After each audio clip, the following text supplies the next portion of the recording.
സ്കൂളിൽ പോയിട്ട് വരും, ഡ്രസ്സ് മാറും. അന്നേരത്തേക്ക് അമ്മ ഉണ്ണിയപ്പം ഉണ്ടാക്കി വെച്ചിട്ടുണ്ടാവും. ഞാനും അനിയത്തിയും ഇറങ്ങി വരും.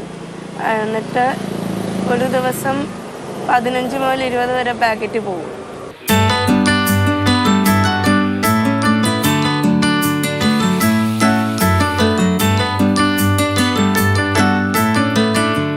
എനിക്ക് 2 കുട്ടികളാണുള്ളത്. ഞാനൊരു സിംഗിൾ പേരൻ്റാണ്. അപ്പോൾ കുട്ടികളുടെ വിദ്യാഭ്യാസത്തിനും ഞങ്ങളുടെ ജീവിത ചെലവിനും വാടക കൊടുക്കാനും എല്ലാം ഇതിൽ നിന്നാണ് നമ്മൾ വരുമാനം കണ്ടെത്തുന്നത്.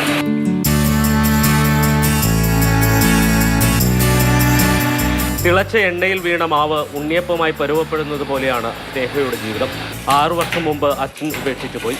ഉണ്ണിയപ്പം വിറ്റ് 2 പെൺകുട്ടികളെ വളർത്തിയിരുന്ന അമ്മ സാൻഡി രോഗിയായി. തിരിച്ചടികളിൽ അവൾ പതറിയില്ല. പാഠപുസ്തകങ്ങൾക്കൊപ്പം അവൾ ഉണ്ണിയപ്പ പാക്കറ്റുകൾ കയ്യിലെടുത്തു. സ്റ്റഡി ടേബിൾ മുറിയിൽ നിന്ന് ഈ റോഡരികിലേക്ക് കൊണ്ടുവന്നിട്ടു.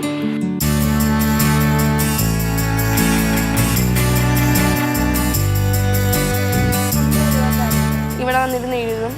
എന്തെങ്കിലും വായിച്ചു പഠിക്കുകയാണെങ്കിൽ ഇവിടെ തന്നെ ഇരുന്നാൽ. സാൻഡി മക്കൾ സ്കൂളിൽ നിന്ന് എത്തുമ്പോഴേക്കും ഉണ്ണിയപ്പങ്ങൾ ഉണ്ടാക്കും. കുട്ടികൾ 2 പേരും വിൽക്കാനായിട്ട് ഇരിക്കാറുണ്ട്. അവരുടെ പഠിത്തം കഴിഞ്ഞ് ഒരു ഈവനിങ് വന്നതിന് ശേഷമാണ് സാധാരണ വിൽക്കുന്നത്. 1 കിലോ മാവ് ഉപയോഗിച്ചാണ് ഒരു ദിവസം ഉണ്ണിയപ്പങ്ങൾ ഉണ്ടാക്കുന്നത്. അത് തീരുന്നതുവരെയാണ് കച്ചവടം. ചിലപ്പോൾ പഠനവും കച്ചവടവും തീരാൻ രാത്രി ഏറെ വൈകും. റോഡ് വിജനമാകുമ്പോൾ പേടി തോന്നില്ലേ എന്ന് ഞങ്ങൾ അവളോട് ചോദിച്ചു. പേടി ആവില്ല, എനിക്ക് പേടിയില്ല. രാത്രി എത്ര വൈകിയാലും അമ്മ സാൻഡിയുടെ കൺവെട്ടത്ത് തന്നെ മകൾ ഉണ്ടാകും. മിക്ക ദിവസങ്ങളിൽ തീർന്നു പോകാറുണ്ട്. ചിലപ്പോഴൊക്കെ ചില സാഹചര്യങ്ങളിൽ 10 മണിക്ക് ശേഷം ഇരിക്കേണ്ടി വരാറുണ്ട്. 10ാം ക്ലാസ്സിൽ മുഴുവൻ വിഷയങ്ങൾക്കും A+ഓടെയാണ് സ്നേഹ ജയിച്ചത്.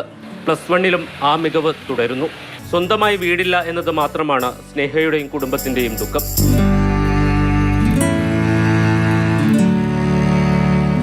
സ്നേഹയെപ്പോലെ ഒരുപാട് കുട്ടികൾ നമുക്കിടയിലുണ്ട്.